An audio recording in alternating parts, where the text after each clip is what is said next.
Jelang debat keempat Pilpres 2024 yang akan digelar Minggu 21 Januari besok, para calon presiden diharapkan bisa saling adu gagasan sehingga jalannya debat akan lebih substantif dibanding debat sebelumnya. Untuk membahasnya telah bergabung bersama kami pengajar pemilu Fakultas Hukum Universitas Indonesia Titi Anggraini. Selamat sore Mbak Titi. Selamat sore Mas Reza, salam sehat buat kita semua. Iya, salam sehat untuk kita semua Mbak Titi. Tidak terasa ya debat Capres, Cawapres sudah memasuki debat keempat ini Mbak Titi. Apa yang menjadi ekspektasi Anda untuk debat keempat Cawapres besok? Iya, ini tentu saja debat yang saya kira walaupun banyak yang mengatakan tidak signifikan pengaruhnya, tapi dalam kompetisi dengan tiga pasangan calon yang mereka sangat perlu untuk bisa masuk, apakah menang satu putaran atau dua putaran begitu ya, tapi dugaan saya sulit kalau untuk satu putaran kemungkinan besar akan ada dua putaran, maka sebesar apapun, sekecil apapun dampak, itu pasti akan sangat berpengaruh bagi pasangan calon. Oleh karena itu setiap peluang harus diambil, terutama melalui proses debat yang akan disaksikan seluruh rakyat Indonesia, pemilih Indonesia dimanapun berada dalam atau luar negeri ya. Nah, karena itu tentu saja karena ini sangat penting disiarkan di berbagai platform, menjangkau sangat banyak warga negara, maka calon harus mempersiapkan diri sebaik mungkin.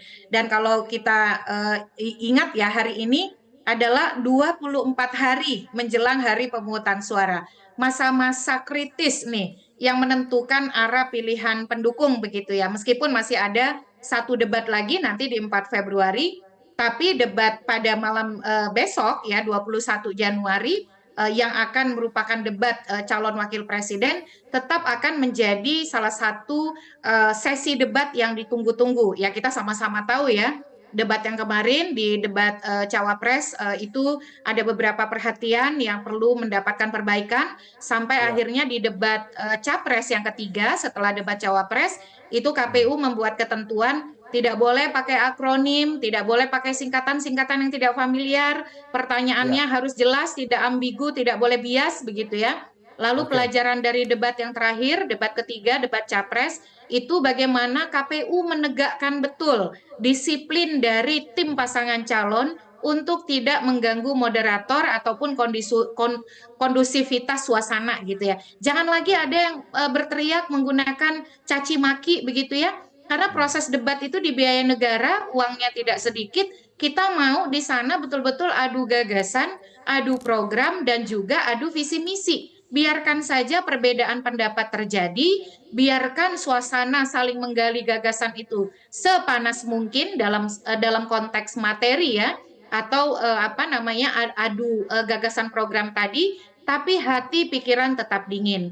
Dan itu semua ada berangkat dari selain komitmen KPU, komitmen juga dari calon. Saya Ya. kira begini Mas Reza, ada dua hal yang harus diperhatikan. Apa itu? Pertama, pasangan calon harus ingatkan pendukung yang dia bawa supaya patuh pada tata tertib, tidak melanggar tata tertib, menghormati proses sehingga waktu moderator tidak banyak tersita untuk menertibkan para penonton.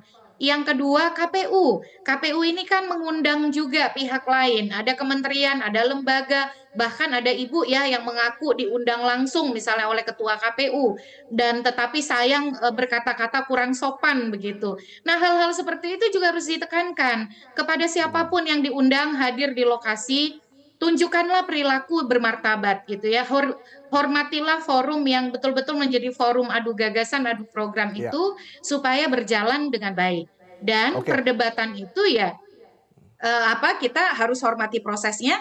Para pasangan calon juga jangan baperan ya.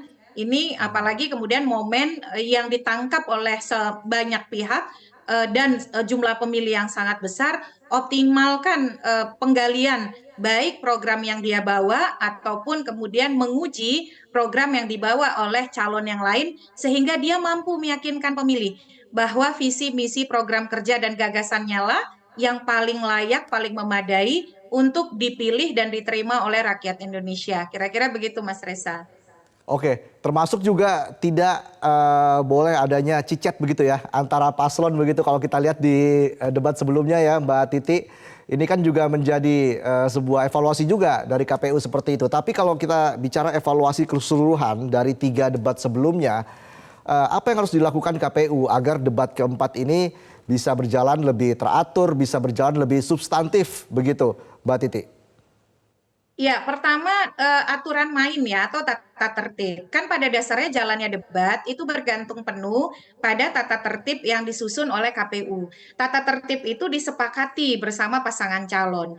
Karena dia disepakati bersama, mestinya pasangan calon juga menegakkan tata tertib yang sudah disepakati tersebut. KPU menegakkan aturan secara konsisten, pasangan calon juga menegakkan aturan tersebut melalui para pendukungnya dan juga tim yang mereka bawa. Jangan sampai kemudian tuh lihat ya, kalau kita lihat di layar kan gimana kita mau konsen gitu kalau moderator saja kewalahan menertibkan penonton. Penonton ini ada dua tuh, ada yang dibawa oleh calon, ada yang diundang oleh KPU. Penonton-penonton yang kira-kira ya teridentifikasi pernah berkata-kata kasar atau kemudian melakukan caci maki saat debat berlangsung, itu sebaiknya di blacklist begitu, tidak boleh dibiarkan untuk hadir lagi.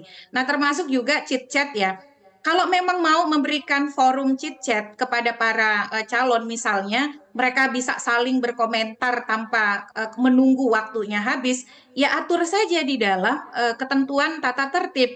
Jadi misalnya disepakati ini dengan calon bahwa ketika mereka dalam proses tanya jawab dan sanggahan, maka bisa saling merespon sepanjang para pihak itu misalnya mengajukan interupsi. Kalau di dalam debat mahasiswa, debat hukum tuh udah biasa gitu ya, mengajukan Oke. interupsi lalu diperkenankan waktu interupsi tidak boleh lebih dari sekian detik atau biasanya sekian detik ya, 30 detik. Nah, tapi kan aturannya tidak begitu. Kalau aturannya tidak begitu, ya berarti jangan dibiarkan. Moderator diminta berarti lebih tegas mengingatkan bahwa sesi responnya belum tiba. Oleh karena itu harus menunggu penjelasan sampai tuntas, sampai selesai, baru kemudian bisa saling bisa merespon atau menanggapi. Itu semua bergantung pada tata tertib, bergantung pada kepatuhan moderator, bergantung kepada kepatuhan dari calon. Nah, oleh karena itu, belajar dari yang kemarin, moderatornya harus lebih tegas,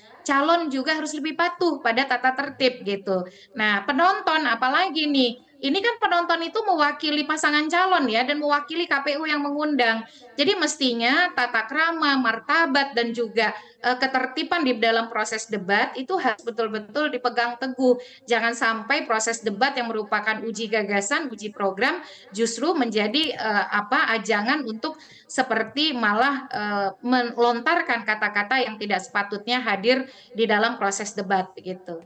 Oke, Mbak Titi, kalau kita bandingkan dengan debat-debat capres lainnya di negara-negara maju begitu, misalnya di Amerika Serikat kita sebut seperti itu. Apa yang perlu dibenahi Mbak dari format debat Pilpres sejauh ini? Iya, kalau di beberapa negara ya, misalnya negara tetangga kita, Filipina. Nah, Filipina itu di dalam proses debatnya, ini kan masih agak jaga panjang ya ke depan. Itu tidak hanya berfokus di Jakarta, mereka juga mengadakan di provinsi-provinsi besar yang menggambarkan lanskap Filipina. Kalau di Filipina dan Amerika Serikat, moderator itu bisa mendalami. Tetapi kan ini desainnya KPU tidak membiarkan moderator untuk bisa menanggapi, merespon atau kemudian berkomentar mendalami begitu. Sebenarnya ruang itu dibuka untuk panelis karena tidak ada larangan itu di dalam Undang-Undang Pemilu ataupun di peraturan KPU. Mungkin saja nanti di debat yang kelima ya tanggal 4 Februari debat Capres misal kalau ingin memberikan kejutan maka panelis itu bisa kemudian mengajukan pertanyaan dan menggali misalnya. Itu bisa saja karena tidak ada larangan itu.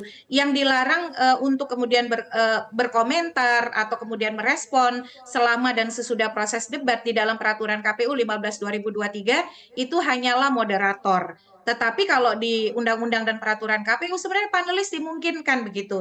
Dan panelis ini Mas Raisa menurut saya kalau sekarang kan dari nama-nama panelis yang ada 11 saat ini yang debat Ya. keempat, saya cukup apresiasi ya. Di sana ada Ruka Somboliki, itu adalah teman kita dari Aliansi Masyarakat Adat Nusantara.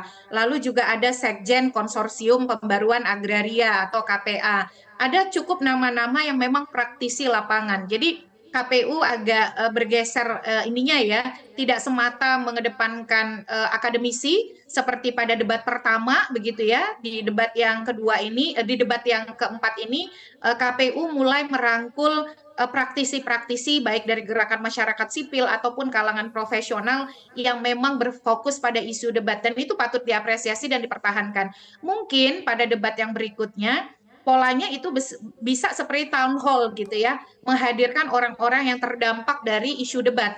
Kan debat yang nanti kelima itu ada salah satu temanya soal inklusi. Bisa saja yang dihadirkan itu adalah penyandang disabilitas, kelompok-kelompok yang kemudian memang terkendala terkait dengan akses dan juga layanan dalam pelayanan publik begitu. Nah, hal-hal seperti itu sebenarnya bisa dilakukan untuk membuat kualitas debat kita lebih baik gitu. Tapi memang ya kalau kita bicara perbaikan yang betul-betul fundamental begitu ya, nampaknya agak sulit nih karena debatnya tinggal sekali lagi. Tapi minimal di debat yang keempat ini jangan lagi ada lah ya cercaan-cercaan dari penonton begitu ya, Ya. ucapan-ucapan yang tidak menggambarkan politik gagasan, apalagi kemudian ketidaktertiban di dalam proses jalannya. Nah, itu yang kita harapkan ada proses yang lebih baik lagi di dalam debat yang keempat. Dan termasuk juga bahasa-bahasa yang lebih mudah dipahami, yang betul-betul menampilkan strategi ya. Kalau ini kan dari pasangan calon.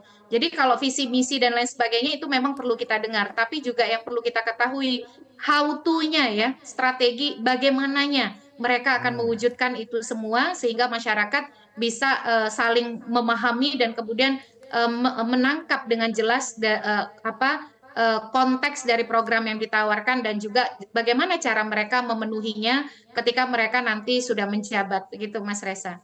Iya, kita harapkan debat besok berjalan dengan lancar dan sukses.